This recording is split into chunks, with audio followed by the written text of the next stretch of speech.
ரவிவர்மன் உயிரோட தப்பிச்சதுனால பாஸ்ட் எல்லாமே மாறி இருக்கு. அதனால் ப்ரெசண்ட்டில் இருக்கிற எங்களோட மெமரிஸ் ஃபுல்லாக சேஞ்ச் ஆகிருக்கு. அதனால் தலைவலியால் கீழே விழுந்தோம், மறுபடியும் ஏஞ்சோம். இப்போது எங்கள் மனசில் புது புது மெமரிஸ் பலது ஆட் ஆகிருக்கு. ஆனால் நாங்கள் நினச்சி பார்க்காத பல இன்சிடெண்ட்ஸ் ஃபுல்லாகவே சேஞ்ச் ஆகிருக்கலாம். எங்களோட பாஸ்ட் டோட்டலாக புதுசாக இருந்திருக்கலாம். ஸோ என்ன வேணாலும் எங்களுக்கு நடந்திருக்கலாம். ஆனால் எங்களுக்கு அன்றைக்கால டக்குன்னு எதுவுமே யோசிக்க முடியல. எங்களுக்கு டைம் தேவைப்பட்டது.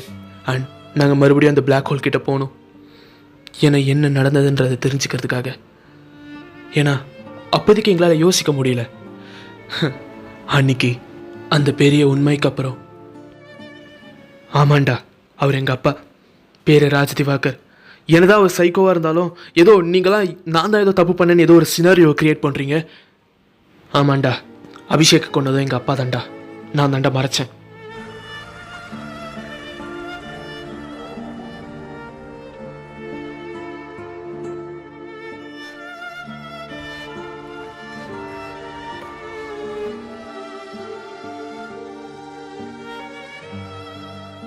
ஒரு சைக்கோடா பாவம், நம்ம ஃப்ரெண்டு காணோம்.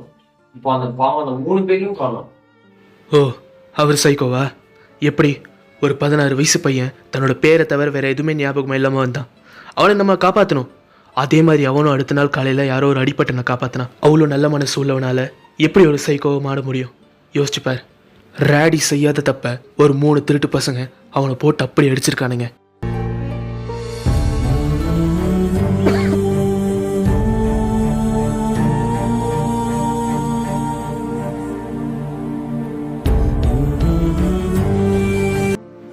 அண்ட் நீ ராடியை சந்தேகப்பட்டு அபிஷேக் நீ தான் கொண்ட, அபிஷேக் நீ தான் கொண்டன்னு அவரோட ஆழ் மனசில் விதைச்சிருக்க. அண்ட் கரண்ட் ஷாக் கொடுத்து வேற அவரை டார்ச்சர் பண்ணியிருக்க. ஸோ இப்போ அவர் மறைஞ்சு போயிட்டாரு. எனக்கு தெரிஞ்சு இப்போ ஒரு 1970க்கு போவார், அங்கேருந்து வளருவார். சின்ன வயசுலேருந்தே ஒரு மண்டையில் ஒரு சைக்கோயிசம் வளரும். அதாவது 2006 இந்த 3 திருட்டு பசங்களை கொல்லணும், அதுக்கப்புறம் இந்த அபிஷேக்னு ஒரு ஆள் கொண்ட ஒருத்தனை கொல்லணும் அப்படின்னு ஒரு சின்ன வயசுலேருந்து சைக்கோயிசம் வளர்ந்துருக்கும். அண்ட் வருவார், அந்த 3 பேரையும் கொல்வார். காஞ்சிபுரம் மாவட்டத்தை அடுத்துள்ள ஜே.கே. நகரில் மர்ம கொலையாளி ஒருவன் நேற்று 3 மாணவர்களை கொன்ற நிலையில் பிரேத பரிசோதனை செய்த போது அதிக அளவில் மின்சாரம் செலுத்தப்பட்டு கொன்றிருப்பது தெரிய வந்துள்ளது.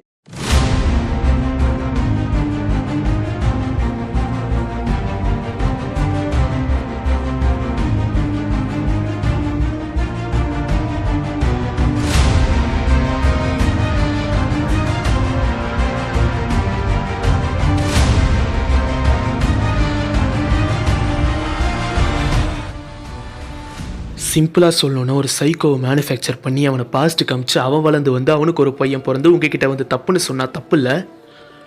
ஏதோ நாங்கள் தான் நான் தப்பு பண்ண மாதிரி பேசுகிறேன். உங்கள் அப்பா நான் சின்ன குழந்தையாண்ணா, 44 வயசு ஆகுதுல்ல, அறிவில்லை. ஏதோ நாங்கன்னா உங்கள் மண்டை உள்ள போய் விதைச்ச மாதிரி நான் அபிஷேக் கொன்னால இப்போ உங்கள் அப்பா தாண்டா கொல்ல போகிறோம், முடிஞ்சா தத்துக்கோடா. இப்போ நாடா உங்களுக்கு எங்கள் அப்பாவை கொல்லணுமா? எங்கள் அப்பாவை கொல்லணும்னா என்னை கொன்னுட்டு நீங்கள் போங்கடா. டேய், நம்மெல்லாம் ஃப்ரெண்ட்ஸ்டா, என்னெல்லாம் கொன்றுவீங்களா? வாடி நின்றால் ஓடுவதில்லை, எதையும் தாங்கும் இதயம் இருந்தால் இறுதி வரைக்கும் அமைதி இருக்கும். நடக்கும் வாழ்வில் அமைதியை தேடு, நடக்கும் வாழ்வில் அமைதியை தேடு. டி நம்ம ஒரு நிமிஷம் யோசிச்சிருக்கலாம் போலடா. நீ அபிஷேக் யோசிச்சியாடா முதல்ல இப்போ போனோடனே அந்த கதிரோட அப்பாவை கொல்லணும். வாடா. சரிடா.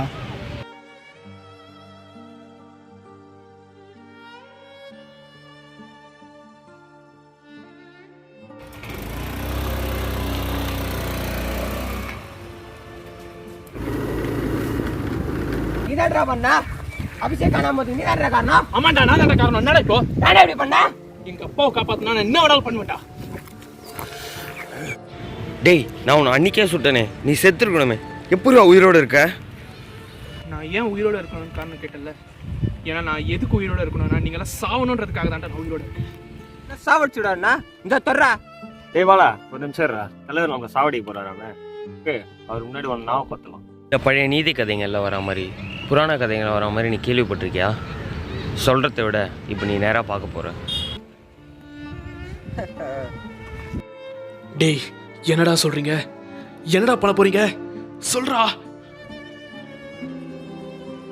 ஸோ இப்போ இந்த ஒரு கல்லை இப்போ இந்த குழிக்குள்ள போட்டா பல வருஷம் கழிச்சு லைட்டோட வேகத்துல வந்து விழும், அவ்வளவுதானே?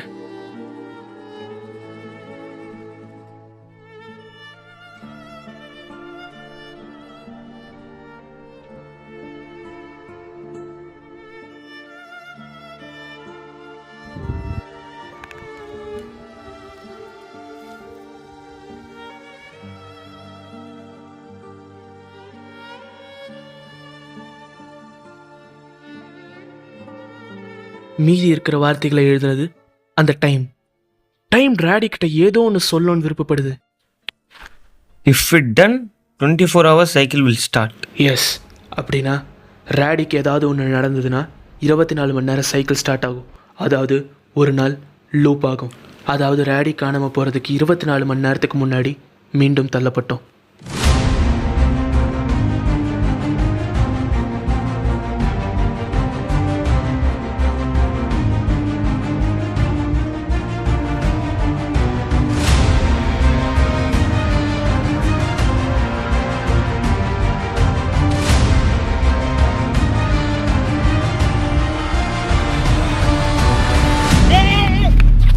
ஆனால் லூப் ஆன விஷயம் எங்களுக்கே தெரியாது.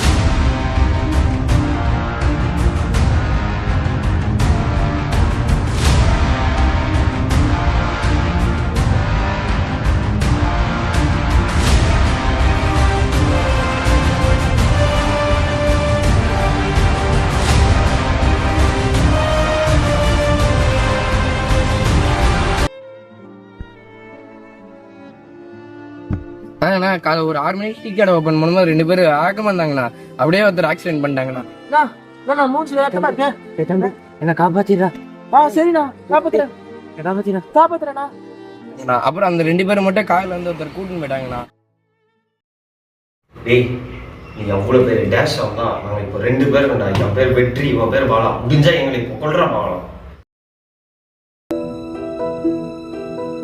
உதிரா காயங்கள் உலர ஈரங்கள் மனதின் ஆழத்தில் எரியும் ஓரங்கள் மெதுவாய் ஓய்கிறேன், புகையாய் தேய்கிறேன், மரணம் தேடியே மடியில் சாய்கிறேன்.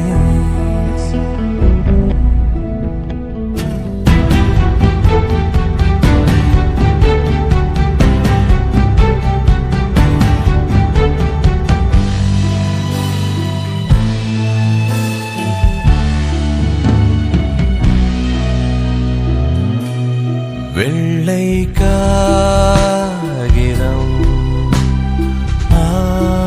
ஆகிறேன், தூயவரி எழுதும் மரணமே, பழிகள் மீறிய சிறிதாய் மீள்கிறேன், அணையும் வேளையில் ஒளியாய் மெதுவாய் ஓய்கிறேன், புகையாய் தேய்கிறேன், மரணம் தேடியே மடியில் சாய்கிறேன்.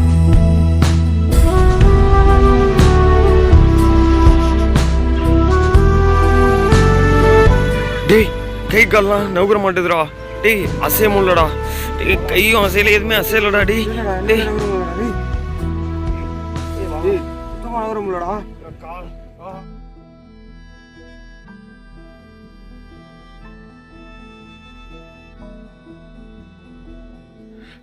சார், என் வாழ்க்கையில் நடந்த எல்லாத்தையும் கிட்ட சொல்லிட்டேன் சார். இப்போ சொல்லுங்க சார், ஏன் சார் இதெல்லாம் நடக்குது? எதுக்காக இதுக்கு நடக்குது? இதுக்கு காரணம் என்ன சார்? சொல்லுங்க சார், இதெல்லாம் எதுக்காக நடக்குது சார்? நான் ஒரு உண்மையை சொல்லட்டா? என் பேரை வடேரா இல்ல அபிஷேக். சத்தியமா என்னால நம்ப முடியல. நீ அபிஷேகா? அன்னைக்கு காணாம போனே அன்றைக்கி நான் காணாமல் போகும்போது என்னாச்சு தெரியுமா? உங்கள் அப்பா தான் கடத்தினார். எஸ், அவர் என்னை கொல்ல ட்ரை பண்ணார்.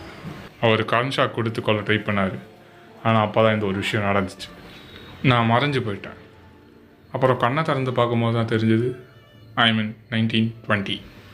நான் 1920 எப்படி சர்வை பண்ணுவேன்னு எனக்கு தெரியல. அப்போ தான் இந்த ஒரு விஷயத்தை பார்த்தேன். என் கண்ணு முன்னாடி ஒரு 100 மாடுங்க மேய்க்க ஆளுங்க இல்லாமல் இருந்தது. அதை நான் எனக்கு சாதகமாக காசாக மாற்றிட்டேன். எங்கள் அப்பா ஒரு கதை சொல்லியிருக்காருடா. உனக்கு ஒரு 7 வருஷம் முன்னாடி ஒரு ஆள் 100 ஆடு மேய்க்க வந்தான்டா. அந்த 100 ஆடுமே இங்கே வந்து காணாமல் போச்சுடா. எப்படின்னு தெரில. அது இப்போ 100 ஆடும் காணாமல் போகும். அந்த காசு தான் 1920 எனக்கு சர்வே பண்ணுறதுக்கு ரொம்ப யூஸ்ஃபுல்லாக இருந்துச்சு. அப்போ நீ 1920 தான் வளர ஆரம்பிச்சியா? உன்னால் ப்ரெசண்ட்டுக்கு வரவே முடியாதா? அங்கே தான் உன் வாழ்க்கையை ஸ்டார்ட் பண்ணியா? 1920க்கு போனேன்னா அந்த ட்ரக்ஸுக்கு ரொம்ப அடிக்ட் ஆகிட்டேன். அது இல்லாமல் என்னால் ஒரு நாள் கூட சர்வே பண்ண முடியல. தப்பு தான். இனிமேல் என்னோடய வாழ்க்கை அந்த டைம் லைனில் தான்ன்றதுனால என்னால் அதை ஏற்றுக்க முடியல. அப்படியே ஒரு 20 வருஷம் கடந்து போச்சு.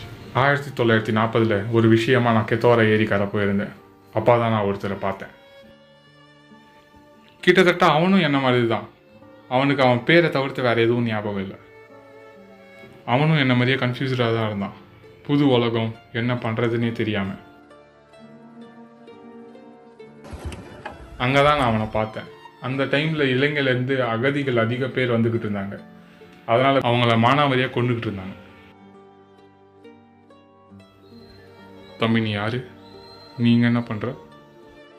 எனக்கு எதுவுமே தெரியல. என் பேரை தவிர வேறு எதுவுமே ஞாபகம் இல்லை. அவன் பேர் முகுந்தன் சொன்னான். எங்கே அவனை பிரிட்டிஷ் பிடிச்ச போகிறாங்களோன்னு சொல்லிட்டு அவன் பேர் நான் மஃப்தர்னு மாற்றிட்டேன். முகுந்தன்? இனிமேல் உன் பேர் முகுந்தன் இல்லை, மஃப்தர். நான் அவனை பார்த்துக்கணுன்னு முடிவு பண்ணேன்.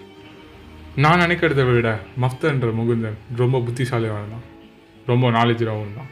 நான் தான் அவனை என் வீட்டில் தங்க வச்சு படிக்கவும் வச்சேன். டைம் நாங்கள் நினைக்கிறத விட ரொம்ப ஸ்பீடாக போச்சு. நான் முன்னாடியே சொன்னேன்ல அவனுக்கு நாலேஜ் அதிகமாக இருக்குன்ட்டு. அதனால் அவன் பிரிட்டிஷ் ஸ்கூல்ஸில் படித்து டாப்பர் ஆகி ஹையர் ஸ்டடீஸ்க்கு யூகேக்கு போயிட்டான். திரும்பவும் இந்தியாவுக்கு வந்தான் 1950 ஒரு சயின்டிஸ்டாக. இந்தியாவுக்கு வந்த அவன் என்னை தன்னோட அசிஸ்டண்ட்டாக சேர்த்துக்கிட்டு அவனோட ப்ராஜெக்ட்ஸை பற்றி எக்ஸ்பிளைன் பண்ணான். தன்னோட புது ப்ராஜெக்ட் மனுஷங்க அடுத்த எவால்யூஷனை அடையணுன்ட்டு என்கிட்ட சொல்லிக்கிட்டு இருந்தான். ஆனால் இது அவனுக்கு எப்படி பண்ணணுன்ட்டு சரியான ஐடியா இல்லை. அதை பற்றி தான் நாங்கள் ரொம்ப நேரம் டிஸ்கஸ் பண்ணிக்கிட்டு இருந்தோம். அந்த டைமில் தான் எனக்கு கல்யாணமும் ஆச்சு. ஒரு குழந்தையும் பிறந்தான். ஆனால் என்னோடய ஒய்ஃப் இறந்துட்டாங்க. ப்ராஜெக்ட் ஸ்டார்ட் பண்ணுறதுக்கான ஐடியா எங்களுக்கு கிடச்சிருச்சு. அதுக்கு ஒரு 7 அனாதை குழந்தைங்க தேவைப்பட்டாங்க. எப்போ இந்த ப்ராஜெக்ட் ஸ்டார்ட் பண்ணோமோ அப்போத்துலேருந்து பல கனவு இல்யூஷன்ஸ்லாம் வர ஆரம்பிச்சிது. அந்த கனவு என்னென்னா, நான் இந்த டைம் லைனில் இருந்து மறைஞ்சு மறுபடியும் 2006க்கு போகிற மாதிரி ஒரு கனவு. நான் முதல்ல இதை நம்பலை. ஆனால் இந்த கனவு டெய்லி வரும்போது என்னால் நம்பாமலேயும் இருக்க முடியல. அதுக்கேற்ற மாதிரி என்னோடய பாடியிலையும் நிறைய சேஞ்சஸ் வர ஆரம்பிச்சு. நான் டைம் ட்ராவல் ஆக போகிறேன்னு எனக்கு தெரிஞ்சுது. அதனால தான் என் பையனை நான் அனாத ஆசிரமத்தில் சேர்த்துட்டு அவன்கிட்ட ஒரு லெட்டரை கொடுத்துட்டு அவனுக்கு சுருளி வேந்தன்னு பேர் வச்சேன். மச்சான், நாளைக்கு காலையில் நான் உனக்கு காசு கொடுத்துறேன்டா. எங்கள் அப்பாவை நானே 44 வருஷம் கழிச்சு தண்டா பார்க்க போகிறேன். ப்ளீஸ் மச்சான். டே, நான் அந்த லெட்டரில் 3 விஷயம் எழுதியிருந்தேன். மொதல் விஷயம் என்னென்னா, என்னோடய பையனோட சின்ன வயசு ஃபோட்டோ பார்க்கணுன்ட்டு. ஏன்னா நான் 2006க்கு டைம் ட்ராவல் பண்ணி போகும்போது என்னோடய பையனுக்கு 44 வயசு இருக்கும். 2வது விஷயம், நான் ட்ரக்ஸு கேட்டிருந்தேன். ஏன்னா நான் முன்னாடி சொன்ன மாதிரி என்னால் ட்ரக்ஸ் இல்லாமல் ஒரு நாள் கூட இருக்க முடியாது. 3வது விஷயம் என்னென்னா, நான் ஒரு கன்று கேட்டிருந்தேன். அப்போ தான் என் கனவுல வந்த மாதிரி 2006க்கு நான் டைம் ட்ராவல் பண்ணி போனேன். அப்போ தான் இந்த ஒரு விஷயம் நடந்தது. என் பையனை பார்க்குறதுக்காக அப்போ நான் என்கிட்ட இருந்த நிறைய காசை எடுத்துக்கிட்டு போயிட்டு இருந்தேன். அப்போ தான் 3 திருட்டு ராஸ்கல்ஸ் ஒரு வயசானவங்க கூட பார்க்காம இப்படி பண்ணுவாங்கன்னு நான் நினச்சி கூட பார்க்கல. பார்க்க வயசான மாதிரி இருக்கான். அடித்தா கூட ஆட மாட்டான். கண்டிப்பாக காசு இருக்கும். யாராவது வரானான்னு பாடுறான். சரிடா.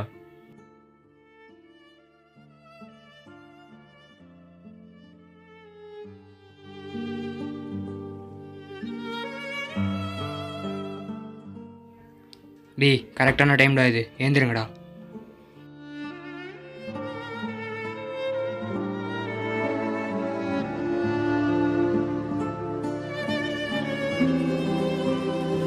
டேய் கிளவா, எவ்வளோ காசு வச்சிருக்க? எர்ரா இல்லை.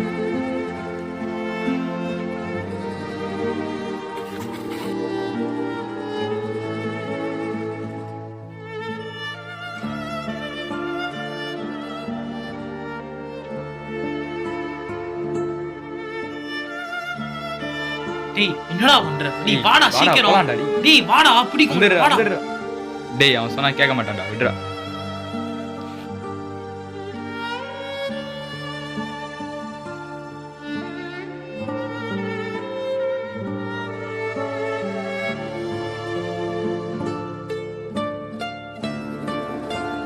அன்றைக்கி என்ன ஒரு வயசானவங்க கூட பார்க்காம அடித்து போட்டு என்கிட்ட இருந்த காசை எல்லாத்தையும் எடுத்துகிட்டு போயிட்டாங்க. ஆனால் அன்றைக்கி என்ன தான் என் பையனை என்னால் பார்க்க முடியலனாலும் டைம்னு ஒன்று இருக்குல்ல, அது என்னை பார்க்க வச்சுது. அதில் என்னோட சின்ன வயசு ஃபோட்டோ வைக்க சொன்னார். 2வது அதில் ஒரு கன் வைக்க சொன்னார். 3வது அதில் கஞ்சா வைக்க சொன்னார். அதை வாங்கிறது தான் நான் ரவிக்குமார்கிட்ட வந்தேன். ஆனால் ரவிக்குமாரவே அடிக்கத்தா போயிடுச்சு. இப்போ நான் கத்தவரை ஏறி கதைக்கு தான் போயிட்டுருக்கேன்.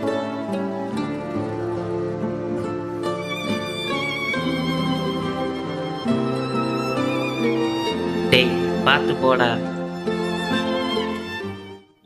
டேய் என்னடா போனோன்னு ஆளே காணோம். தெரியலையே, உனக்கு சரக்கு கொடுத்தாங்களா இல்லையான்னு கூட தெரியல. எதுக்கு நான் கன்று கேட்டேன்னு கேட்டல. ஏன்னா மஃப்தர் என்கிட்ட போகும்போது ஒன்று சொன்னார், என்னை காப்பாற்ற போகிறதும் ஒருத்தன் தான், அதை அழிக்க போகிறதும் ஒருத்தன் தான், அது நீ தான்.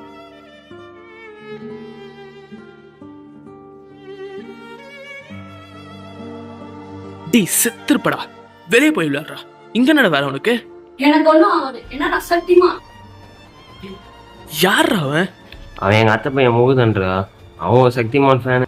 அதனால் நான் உன்னை கொல்றதுக்காக தான் வந்தேன். ஆனால் நீ என்னோட ஃப்ரெண்டுன்னு நினைக்கும் போது உன்னை என்னால் கொல்ல முடியல. சரி, என்கிட்ட நிறைய சொல்லியிருக்காரு, நீ தான் இந்த உலகத்தை காப்பாற்ற போகிறேன்ட்டு. சத்தியமா என்னால எதுவுமே நம்ப முடியல, யோசிக்கவும் முடியல. ரொம்ப தலைவலிக்குது. இதெல்லாம் சரி பண்றதுக்கு ஏதாவது ஒரு வழி இல்லையா? இறந்தவர்கள் மீண்டும் உயிர் தழ வேண்டும்.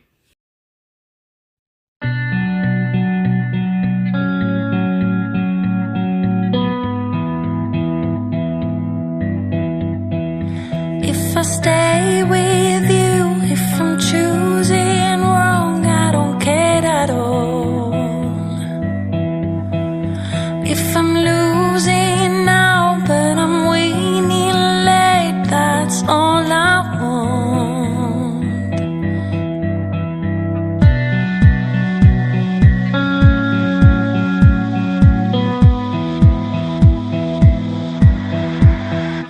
Now we